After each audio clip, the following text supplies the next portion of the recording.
Everyone, this is Moni Singh, and welcome back to the Teaching STEM podcast and our Facebook and YouTube audience as well as we are doing this in video. Alongside. For everyone joining me on this series, I am walking you through our civil engineering curriculum. And if you're joining this for the first time, this is the civil engineering curriculum, my first one as I launched into STEM for Kids 10 years ago. And I'm a computer science engineer by trade, and then I moved into business side. So this was quite an interesting journey for me to develop something along this side of study, civil engineering. And for me, it was really a lot about learning and keeping an open mind and uh, just kind of exploring something new. And me and my kids who were 6 and 7 at that point in time, we had a great time. We really were exploring together and learning. And then of course, we had then other children who became part of our journey as we were launching STEM for Kids and getting all this excitement that we were feeling over to them. So last time when I talked about, we were discussing how we began, with the end in mind, kind of showcasing the career of civil engineering, and then we started to backtrack and start talking about the different scientific concepts that play into the field of civil engineering, and beginning with introducing the concept of gravity. And we were still there, right? We were talking about the gravity encounter, so we had a couple of experiments around that, and even I discussed doing like a little magic trick just to get the kids very curious about their learning. Then there was something in here about we did a lot of experiments, by the way, and there was something that was I was really intrigued by the feather drop experiment, and we used to do that, and kids used to love it. So here's I'm going to just read a section from this. It says, ask participants the question, do heavy objects fall faster than lighter object? Explain on Earth, a feather will get caught in the air and drop slower than a heavier object. Have participants and their partners drop the feather and a heavier object and ask what happened. um, Explain the air resistance under the feather causes it to slow down as it falls, while the heavier object cuts through the air and seems to fall faster. But then we would, after this experiment, right? I mean, of course, gravity is pulling everything with the same, the pull. But in this case, in the case of a feather and a heavier object like a hammer, the feather gets caught because of air resistance. Air resistance. So there's another concept coming into play. However, the curious aspect of this was NASA actually did an experiment. So there was an experiment conducted on the moon. Where they conducted this experiment of dropping the feather and a hammer, and they both reach the surface at the same time, which is super cool, right? That's how you prove scientific concepts, right? Gravity is pulling everything at the same with the same force. So that was amazing, and kids used to love it and would show them that video, and it was just an amazing experience when we did that together. um, there were several other experiments that we do, finding the center, and we'd actually have children, like, have them experiment just balancing this. Maybe it's a pen or a pencil, whatever they have, and try to balance it on your finger, right? And you can find, I mean, with lots of some trial and error, you can find a point where this thing will balance, right? And we would have children balance this out and see that, okay, you've just found the center of gravity. This is where the things start to balance out. Um, Those are some of the experiments, some of the experiments that we'll do with kids just to get them grounded. Well, that's a nice one. Grounded on the concept of gravity, and then going into creating different kinds of contraptions, just to show them this concept of the center of gravity. And there was one thing that we do, and there are lots of activities here that we do. But I want to show you this cute little thing. We have been doing this kind of a nosy clown. It's a cutout, and kids can actually color it, and they put it all together. And this cutout, eventually, you're able to balance this clown right at the tip of the nose. Oops, the nose right there.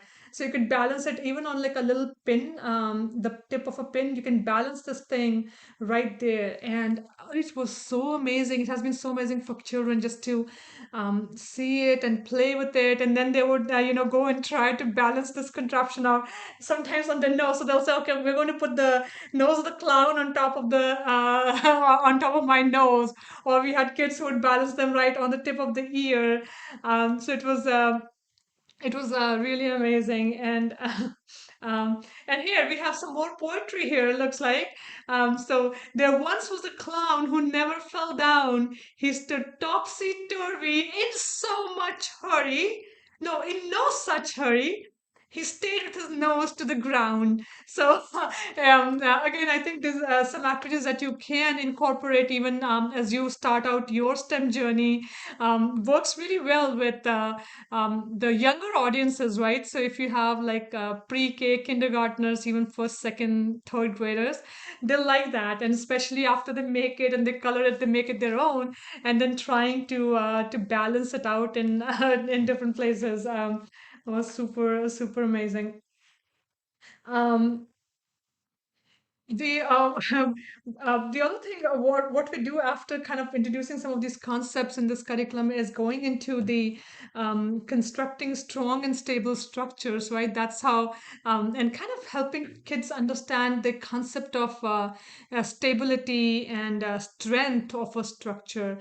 And I remember, in somewhere in here, we of course will do experiments, we'll do a lot more activities where kids are making simple structures using sometimes cardstock or just paper, and they're making different structures. And there's a section in here where we would have children think about the three little pigs story. You know how the pigs, they make their own houses. One makes it with a straw, the other one makes it with something that just falls over, and then the third pig makes it with brick, and so that is a very strong structure. And so we talk about the three little pig story in that context of a strong structure. And we had a situation. I still remember that we had a group of children who were very creative and artistic kind of people, and they really wanted to uh, enact the three little pigs. And we were doing a camp, and they said, oh, can we please do an enactment of the story? And we said, okay, sure, let's go through some of the main concepts we want to cover, and if the time permits, we'll come back and you can actually enact that story. And so we had some time, and I think we carved out some time from their lunch break or some other places. So we found some time, and then they actually went and they enacted the whole Three Little Pig story. And talking, they were completely talking in terms of how the structure is stable, and you could see that they learned some new concept, and you were seeing now that they're applying that concept even in just kind of doing a little skit or a play with the Three Little Pig story. So I think one of the main points I want to highlight here is that there's a lot of kids are naturally very curious. They are very creative, and in this STEM journey, right, when you are taking them into these STEM classes, always try to encourage that creativity and let children experience and explore the concepts a little bit in their own ways too, right? Of course, we want to cover all the curriculum that we have in here, but leaving some room for that creativity to also shine through, it makes a lot of difference, and the kids really start connecting with that, whatever they are being taught. And I haven't talked about this quite a bit yet, but I will in the subsequent podcast. Is this whole aspect of four C's, and something that we always encouraged and ensured that we were doing as part of anything that the child is learning, because at the end of the day, you are not looking at just the child to just learn a concept, but you also want to encourage these other kinds of skill sets that make the child more well-rounded in how they're learning, how they're interacting with others. So the four C's: um, communication, collaboration, critical thinking, and creativity. So, anytime we work on different projects, different activities, creation, building, anything, we'd always try to encourage kids to do all those four things. So, when I talked about the children doing their skits and the plays, that played directly into their communication skills, their collaboration skills, right? They're trying to work together because they took roles. They decided to, that one child was going to be the first pig or the second pig or the fox, and wolf, right? I'll huff and I'll puff and blow your house away. So they took those responsibilities, and then they were enacting it out, of course showing their creativity. So definitely want to encourage all those aspects as children are going and kind of having fun with their learning experiences. So I hope that that was helpful, and we will continue a little bit more with this journey, and then we can start delving into some of the other curriculum, and hopefully that's giving you some more insights into all the wonderful things that you can do as you start embarking on offering STEM in your communities to the children, and making a difference, a big impact in the lives of children in your communities. So take care, everyone. Have a great rest of the day.